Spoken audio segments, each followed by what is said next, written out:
Olá, viva, boa tarde. Começa agora a nossa viagem pelo continente berço. Hoje é dia 13 de fevereiro de 2019.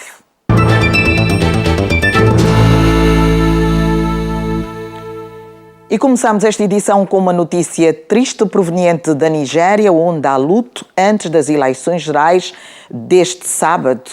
Mais de 10 pessoas morreram nesta terça-feira após o comício de campanha eleitoral do presidente Muhammadu Buhari.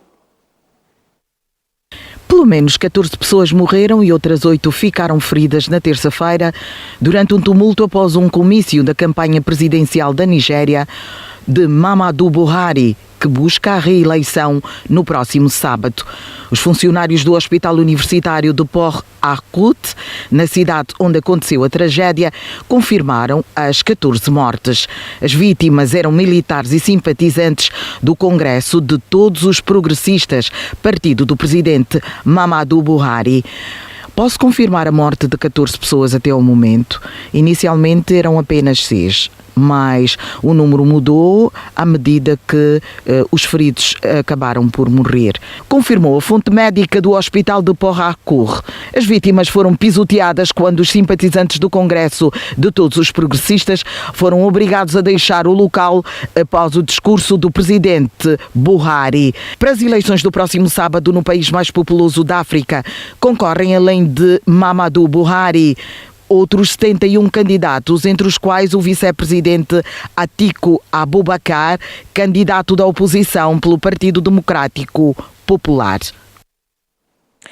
Grupos armados do Sudão do Sul libertaram ontem mais de 100 crianças soldados, elevando para mais de 3.100 o número de menores libertados desde o início do conflito no país. De acordo com a Agência das Nações Unidas, o grupo de crianças incluía 48 meninas. O elemento mais novo tinha apenas 10 anos.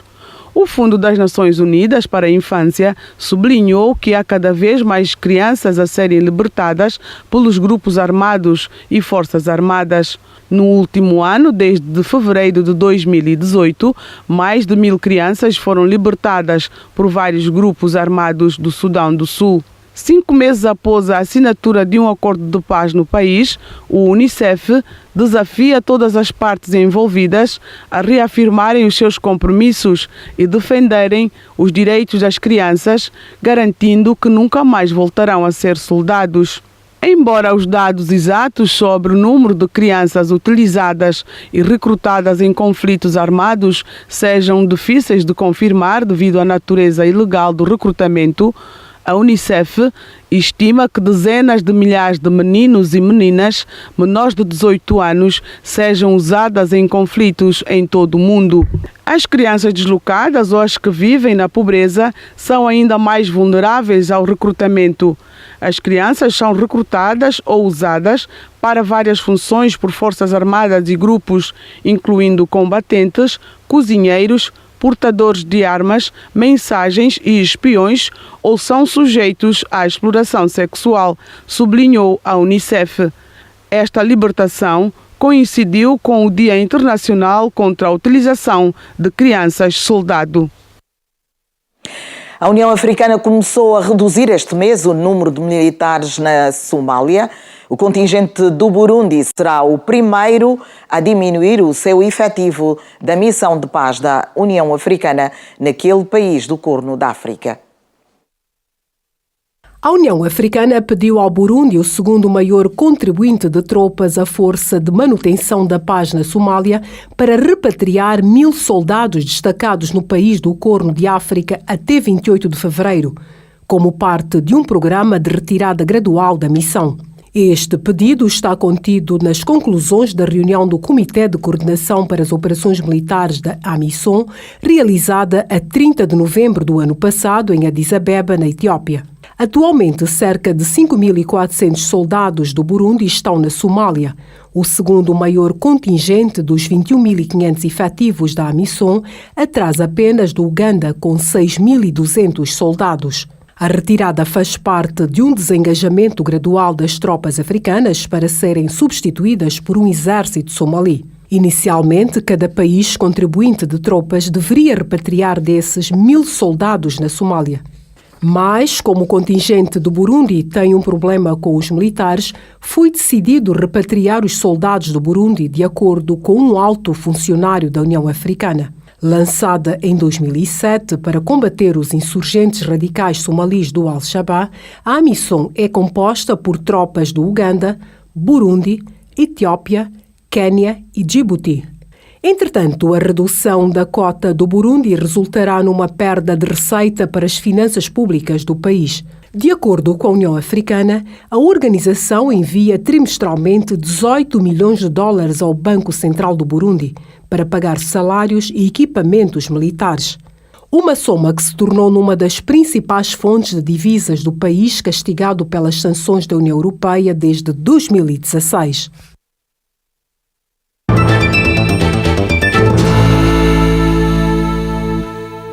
Representantes de 15 países da África do Leste reúnem-se esta semana em Maputo para análise da situação de segurança no Oceano Índico, uma das principais vias de transporte de mercadorias para aquela região do continente africano.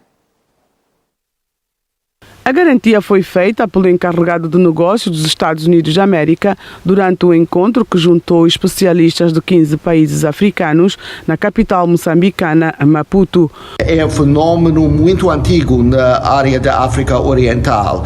Todos de nós sabemos a situação em Somália há muitos anos, as situações em Quênia, a situação em outros países nesta região e, infelizmente, neste momento temos esta ameaça no norte de Moçambique. Os Estados Unidos, claramente, como todos os outros amigos de Moçambique, é um pouco preocupado sobre a situação lá em Cabo Delgado e estamos dispostos para ajudar o governo de Moçambique para derrotar esta situação, se for útil pelo governo de Moçambique. O encontro analisou as novas ameaças terroristas que surgem na região da África Oriental, particularmente o norte de Moçambique. Antes deste encontro foram realizados exercícios militares conjuntos que terminaram em Pemba. O objetivo é de garantir segurança à principal rota marítima do leste de África e Moçambique está aberta à cooperação internacional que visa manter a pirataria e o extremismo violento na região.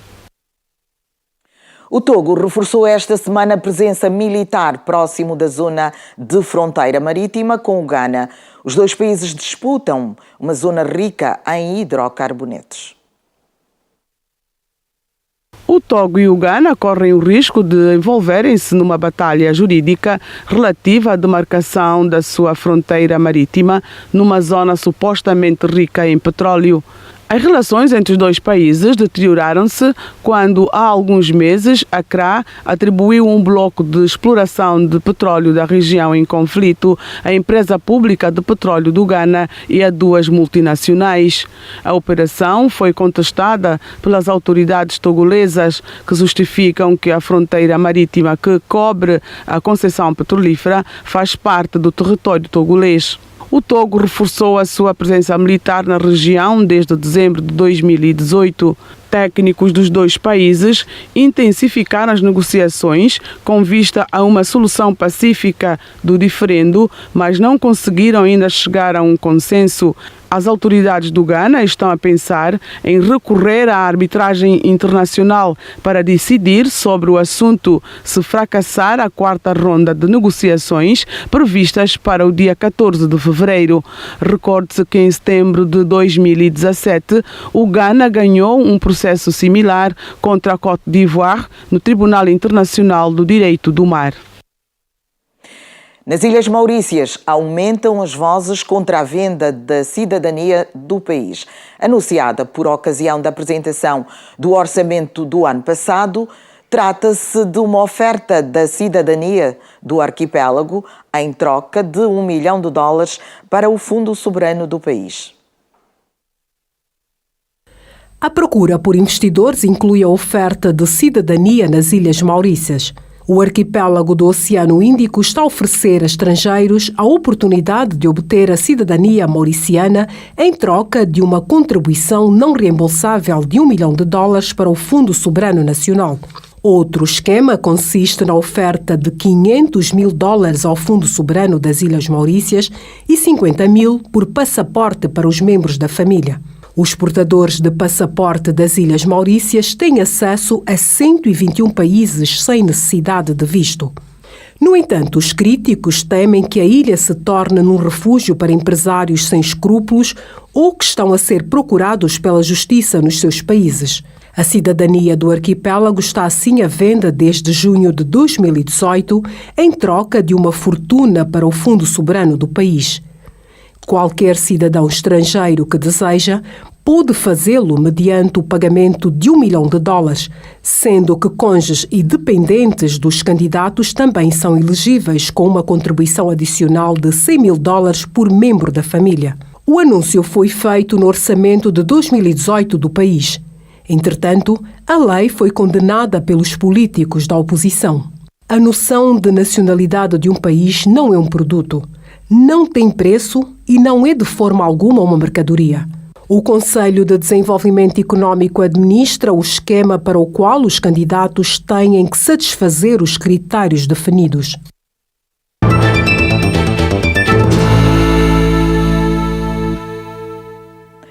Tarrafal foi o museu mais visitado em 2018, em Cabo Verde.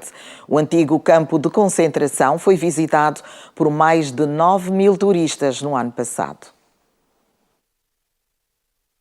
O antigo campo de concentração do Tarrafal, na ilha de Santiago, foi o museu cabo-verdiano mais visitado em 2018, com quase metade do total de visitas registadas, segundo o Instituto do Património Cultural do país. Entre os 22 mil visitantes que estiveram nos museus cabo-verdiano no ano passado, contam-se turistas nacionais e estrangeiros e alunos de ensino básico e universitário. Este organismo do Ministério da Cultura e da Indústrias Criativas de Cabo Verde refere que o Museu da Resistência foi o que registrou maior afluência, com 9 mil visitantes. Em 2018, o número de visitantes representou um crescimento significativo em relação ao anterior, segundo o IPC, que não avança nesta nota, com o número de visitas registadas em 2017. O museu, localizado na ilha de Santiago, foi inaugurado no ano de 2000 com o objetivo de se preservar e perpetuar parte da memória histórica do período salazarista e das ex-colónias portuguesas em África. É importante preservar isto justamente para manter a memória viva, ainda que pesada, dessa época, porque representa um passado, representa fundamentalmente o espírito de resistência que revelaram muitos homens, muitas personalidades, não é? Ligadas ao regime em oposição em Portugal, mas também todos aqueles que nas ex-colónias se levantaram alguma vez a sua voz contra o sistema ditatorial do Estado Novo instalado em Portugal entre 1932 e 1974. A culinária marroquina é das mais requintadas do norte da África, graças às interações com outras culturas e nações ao longo dos séculos. Agora tornou-se na principal fonte de receitas de jovens desempregados. A culinária é um dos cursos mais procurados por jovens desempregados no Reino de Marrocos. Várias escolas da especialidade foram criadas no país com o objetivo de proporcionar aos jovens habilidades práticas para que possam tornar-se empregáveis e autossuficientes. Nesta escola, por exemplo, os jovens passam 2 anos a estudar as artes ligadas à cozinha. Muitos destes cursos são financiados pela Iniciativa Nacional para o Desenvolvimento Humano e várias instituições de caridade de Marrocos. Graças à associação, conseguimos retirar muitos jovens do desemprego e alguns deles têm já o futuro garantido. O primeiro ano do curso cobre o ensino básico, enquanto no segundo é para a especialização dos alunos. Quando não tinha nada para fazer, ficava em casa e não fazia ideia do meu futuro. Mas depois do meu registro nesta escola, tenho sonhos e objetivos a alcançar agora. Os primeiros destinatários destes cursos são jovens desempregados e que vagueiam pelas ruas de Marrocos, sendo que, depois da formação, a escola os ajudará na procura do primeiro emprego. Estamos a cerca de 3 horas de uma partida decisiva de futebol na capital angolana, Luanda, opondo os quenianos ao Gor Mahia ao Petro Atlético de Luanda, no Estádio Nacional, 11 de novembro. Do outro lado está uma formação que viajou motivada do Quênia com resultados animadores. Venceu ao Zamalek do Egito por 4-2 na primeira jornada da Taça CAF e no seu campeonato venceu por 2-0 ao Leopards. Nos últimos 5 jogos efetuados, a São Octai somou 5 vitórias. Zamalek é one of the strongest. Começamos bem esta fase de grupos, ganhando o Zamalek, que é uma das melhores, se não mesmo a melhor equipa do nosso grupo. Sabemos que vamos ter um jogo difícil contra uma grande equipa no Petro de Luanda, mas o Gor Mahia também não é uma equipa pequena, nós somos uma equipa grande, aliás, somos uma das melhores equipas do Oeste da África, portanto, agora viemos para Luanda para outro jogo difícil que nós sabemos que vai ser muito difícil, mas estamos preparados para ele. We are one of the best team in East Africa. Estamos preparados, portanto, estamos prontos para a batalha, sabemos que vai ser uma batalha, mas que venha o jogo porque nós também estamos aqui para isso. Esta quarta-feira, todos os caminhos vão dar ao estádio 11 de novembro. Por hoje está tudo contado em termos de informação sobre o nosso continente. Voltamos amanhã com outras notícias. Até lá.